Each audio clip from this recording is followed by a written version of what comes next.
High-value men do not chase affection, not because they lack desire, not because they are cold or incapable of love, but because they understand something most men never learn. Chasing affection reverses power.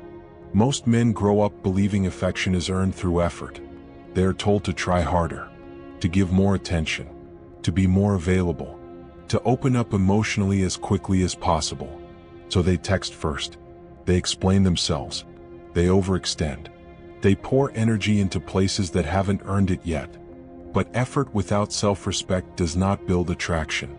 It builds dependence, and dependence is never respected. It is merely tolerated.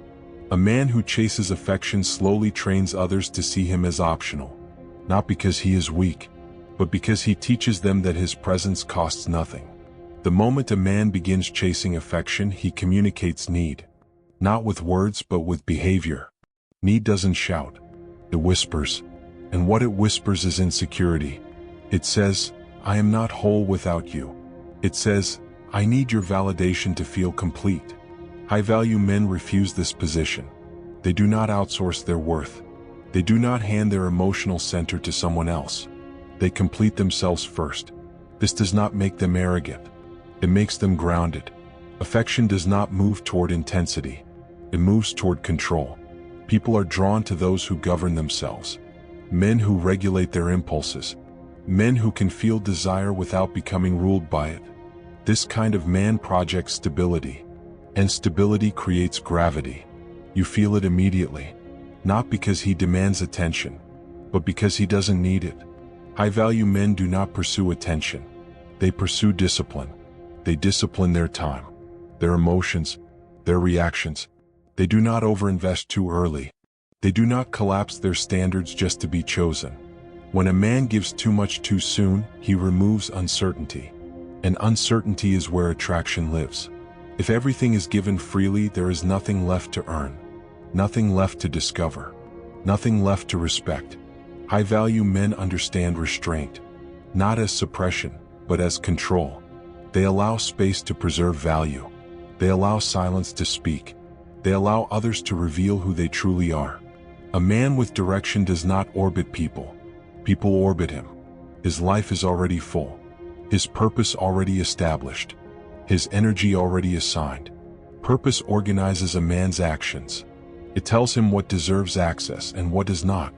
It gives him standards, and standards change everything. Men without purpose chase affection because they are searching for meaning outside themselves. Men with purpose attract alignment because their life already has direction. High-value men do not convince others of their worth. They do not argue for attraction. They do not negotiate desire.